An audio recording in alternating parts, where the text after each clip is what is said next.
Okay, I want to do a quick interlude on JavaScript right now. So we've talked about how to declare variables and how to declare arrays. So I could say let x equals 10, and then I could say let my array equals 1, 9, 3, 0, 4. Okay. But there's another type of variable that you can define, which is an object. And objects in JavaScript are incredibly flexible. And you specify them with something called JSON, which is referred to as JavaScript object notation. So this is one way to specify an object. So I'll say let obj, let's just look at a simple example. So these curly braces indicate that I'm declaring an object here. And an object really, if you've seen Python, it's like a map, or in Java, it's like a hash map, but it's very, very flexible. So what you have are keys and values. And these really, if you think of in terms of object-oriented programming, what you're used to in Java and C++, the keys really are fields, and then the values are what the fields are defined to be. So for example, I can say, okay, well, this object has a name, and that name is Chris. Okay, this object has some grades, and look, the value of each field here, the value of each key, can be an array. So his grades are pretty good because he worked pretty hard in school, as should you. Okay, so I can do that. I can even say make a field an object itself. So what I can say is I don't know, counts. Who knows what this means, but it's an object. And I counted A 10 times in some sentence I was reading. I counted B 40 times. Counted C 15 times.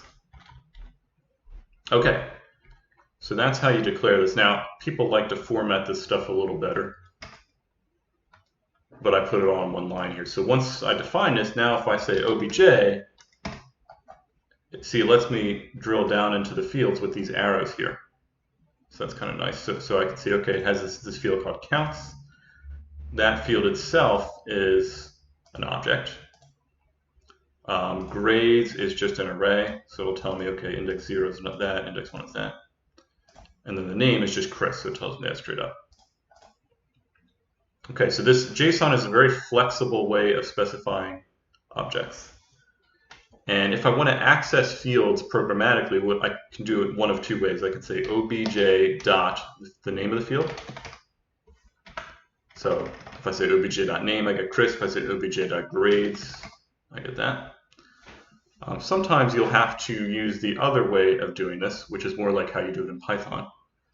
You can also specify the name of the field as a string in these brackets.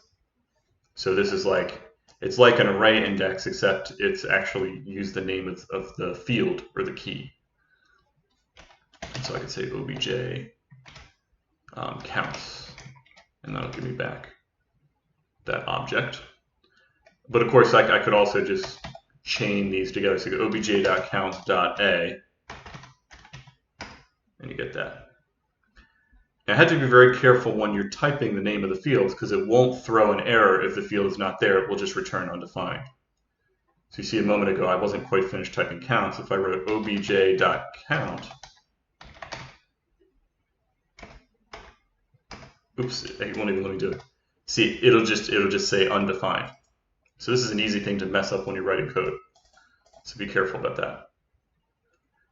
All right, but I'm going to be using this in a moment to specify scene graphs. That's the last thing we're going over in this module, and it's what your next assignment's about. So to organize a hierarchy of geometry and the transformations that go between the different parts, it's much easier if I put them in a big old object like this. So I wanted you to see JSON.